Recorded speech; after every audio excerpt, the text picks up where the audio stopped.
A winter wind prowls the galleries of Versailles and rattles the windows like a living thing. Candles hiss in their cups. Mirrors carry the breath of 1,000 ghosts. Somewhere inside this palace a king prepares to sleep, and the kingdom holds its breath as if the very air depended on his will. Guards move in velvet shadows. A priest passes, eyes lowered. A single bell sounds. This is a court that wakes and sleeps by ritual, a body that lives because one heart refuses to stop.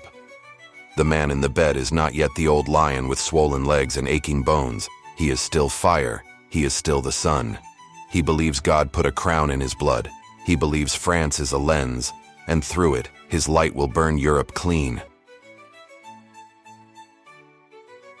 He was born in a thunder of relief, the God-given, on the 5th of September 1638. His mother had wept before the altar for a child, and was answered.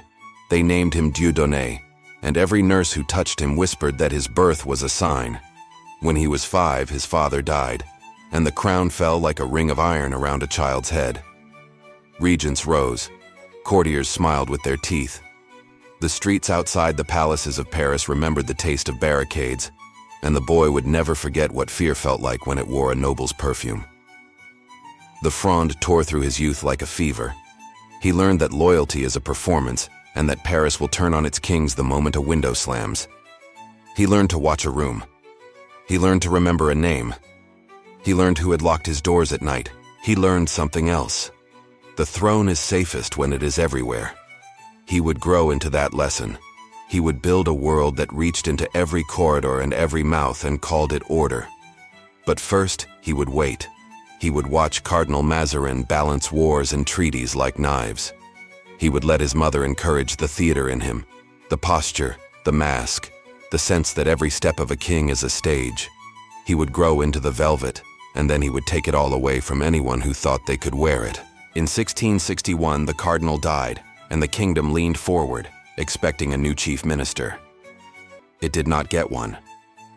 The young king looked at his council and told them the old world was over. No more signatures without his hand. No more orders without his voice. From now on, government meant him, and France would get used to the wait. That same year, a son was born. The name would never fit a crown. The great Dauphin would die before his father, and the line would bend like a sapling in a storm. But not yet. For now there was the pleasure of new power, the first taste of a room standing when he entered, and the quiet hum of a country being gathered into one palm. He cleaned his table with the same severity he brought to war. Nicolas Fouquet, richer than was wise, fell and fell hard, and the king planted a message on the ruins. There is no grandeur in France but mine. Jean-Baptiste Colbert set his account books against the abyss, dragged the realm's finances toward daylight, and turned royal attention to shipyards and cloth, mines and glass, tapestries and cannon. Money became a drill sergeant, timing every march, counting every nail, metering the lilt of court music by the price of a candle. The court learned that a smile could be currency, that a bow could be a loan, that a whispered favor could be worth more than a sack of silver. Meanwhile, an engineer named Vauban drew stars on the map and called them fortresses, and then studied how best to break them. He adored geometry the way a butcher adores a cleaver. The line between beauty and horror grew thin. Whispers spread that the king could not bear to be touched except by fate. This was court gossip, not a record. What cannot be disputed is that he adored the theater of himself. He built Versailles from a hunting lodge into a city of control. The first stones tasted mud and reeds, then marble and glass. Corridors grew like rivers, staircases like cliffs, apartments like glades. The Hall of Mirrors captured the morning sun and hurled it back across a sea of faces. What looked like beauty was also a machine. Nobles were invited and then required to orbit. They bled money and pride in equal measure. They competed for the right to watch a king rise from his bed, to hand him a sleeve, to hold a basin while he washed. The ritual was not a joke. It was a chain made of satin. It kept daggers in silk sheaths and conspiracies inside mirrors where they could see themselves. From dusk to dawn, the palace clicked and chimed with schedules. A letter sent with heavy wax could erase a man in a day. The lettre de cachet did not argue. It instructed. A carriage door would close, and a voice would be gone from Paris. The Bastille gathered the murmurs. Its stones remembered every complaint. Its keys grew warm in the hands of jailers. The number was not endless, but it was enough to teach fear, enough to teach silence. In a Europe of watchful powers, the Sun King wanted more than safety. He wanted the map to breathe in and out with France's lungs. The war of devolution crackled first. He spoke of rights through his queen, of law, of claims rooted in the soil of marriage.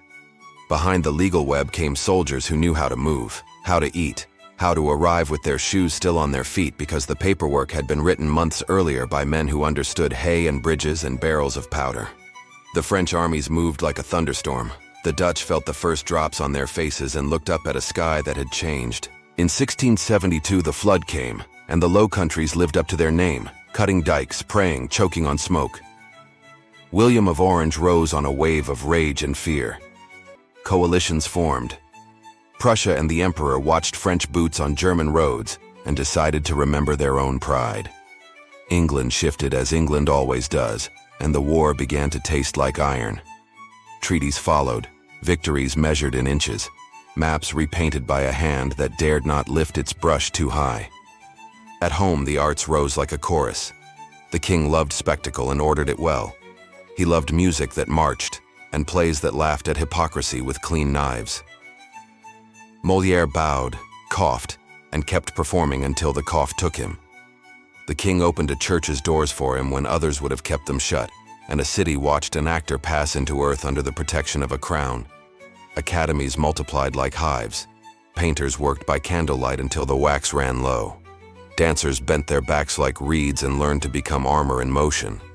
This was the bright face, the sunlit arcades, the optimism shaped by rooms that smelled of resin and silk. But even as courtiers memorized new likes and fashions, a different scent drifted through the corridors. It smelled like bitter almonds, then like scorched hair. The affair of the poisons clawed at the walls of Versailles from 1675 onward, and Paris stared at itself in horror. Fortune-tellers were dragged from rooms thick with incense. Talismans were torn apart. The phrase inheritance powder grew cold and cruel in the mouths of judges. Arrests multiplied. Torture opened mouths like crowbars.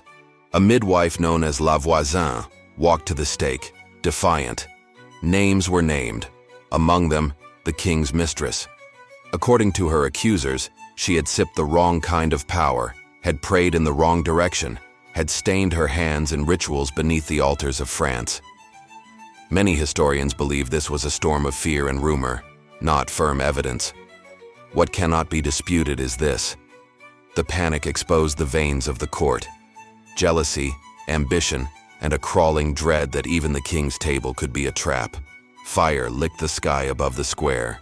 The ashes fell like black confetti on faces eager to believe that the danger had been burned away. The same hand that signed warrants also signed edicts.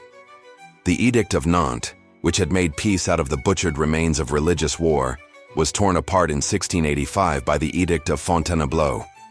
First, there had been money for conversions.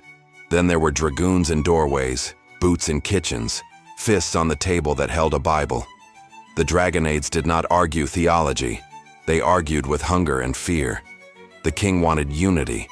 What he made was exile.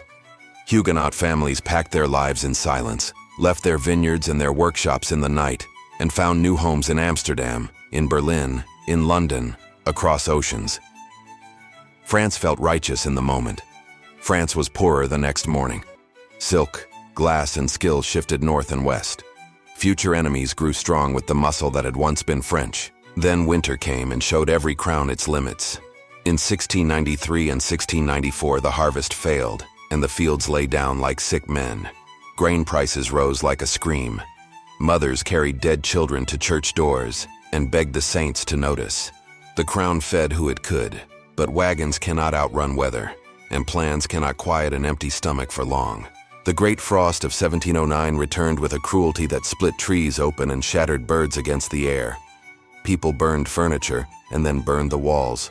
Whole villages curled under blankets that never warmed. In the palaces, the wind still rattled, and the fireplaces still ate their forests, and yet the cold came in anyway. The sun watched and kept his face still. Even stars cannot warm a winter when the heavens turn away. War did not stop. It grew. In 1688, the Rhine carried armies like driftwood. The 9 Years' War spread like wet gunpowder, hissing, refusing to go out, burning sideways. Siege followed siege. Vauban squared his shoulders and demonstrated how to take a city as if it were a problem of lines and angles. Men dug and died with equal patience. The coalitions hardened. The ink on treaties thickened with distrust. When peace came, it felt like the moment between lightning and thunder. Then another succession opened like a wound in Spain. The king understood the language of blood and rights, and he saw his grandson's face in the mirror of Europe. The War of the Spanish Succession rolled across continents, drums relentless, flags ragged, boots blistered. The great names answered. Marlborough marched with a cold mind, and Prince Eugene sharpened his talents where France had once refused him a sword. Ironies cut deeper than bayonets do. Again, the palaces and the fields were harnessed to the same cart. Taxes shook the villages. Tall ships heaved and groaned under more guns. France could still lash out, could still dazzle and terrify. Yet every victory now carried a bill, and every bill found its way to the farmer's door. In the mud outside Blenheim and Ramillies, in the thunder at Oudenarde, the theater was different.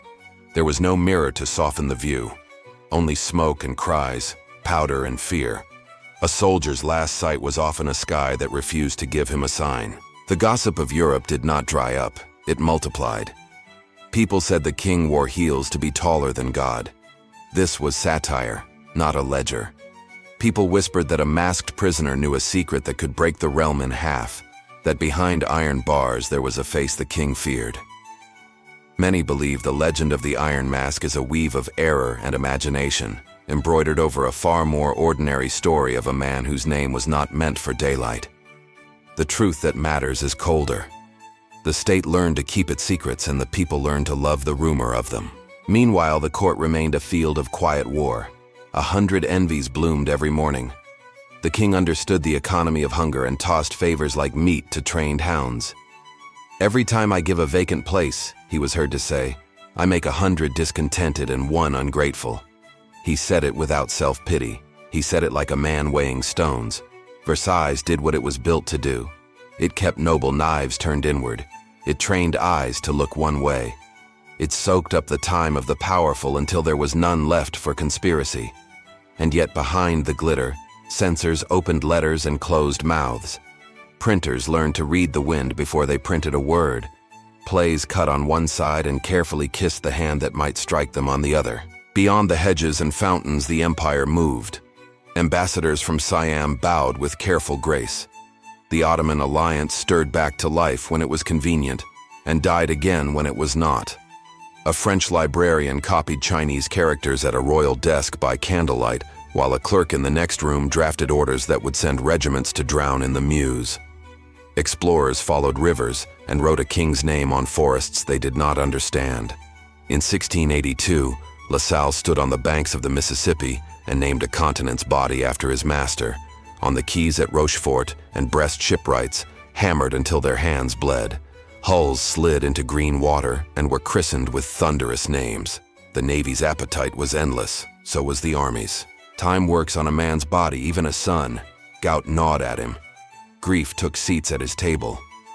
In 1711, the great Dauphin died, and another generation's hopes staggered. The following year, small coffins and black cloth touched the royal rooms again. The line shrank, then jumped sideways.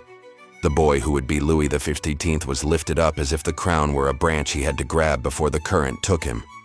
The old king watched sons and grandsons go into the ground, then stood and prayed in a chapel he had made for the God he believed had made him king. His last years were a harvest of the seeds he had planted. Discipline, grandeur, stubbornness, faith, fear. He counseled a child to love peace, and then died in a bed that had learned the weight of his body. The courtiers who had mastered the art of standing exactly still while he breathed now remembered how to move. The mirrors did what mirrors do. They reflected a room in which power had changed hands and would go on changing, no matter how often a man insisted that all authority belonged to him by the grace of heaven. When the doors of Versailles opened and the news slipped out like a sob, France did not end. It adjusted. The fields continued to be fields. The academies continued to debate and draw and declaim. The fortresses remained at their angles, star points biting into landscape.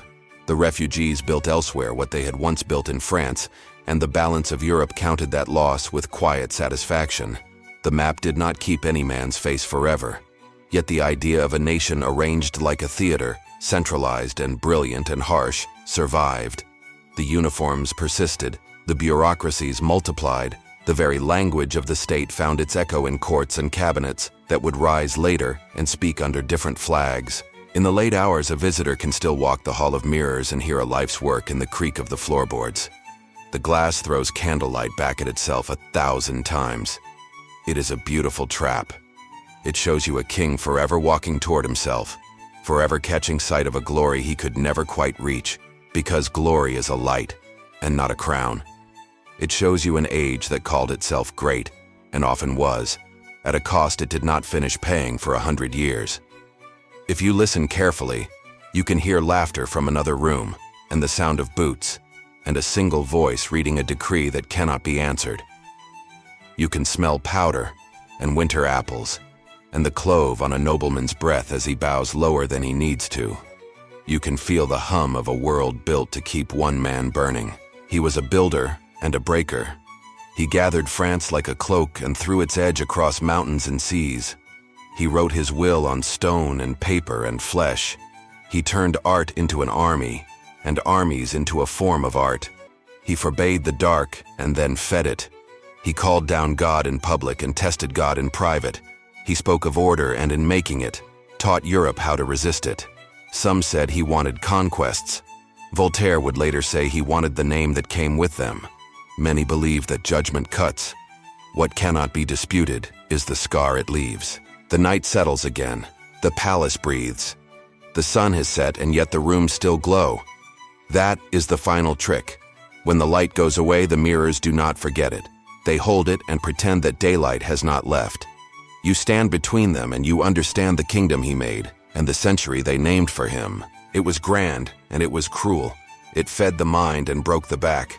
It built theaters and filled prisons. It taught Europe to fear and to imitate. It promised everything to a single man, then asked the rest to pay in coin and time and bone.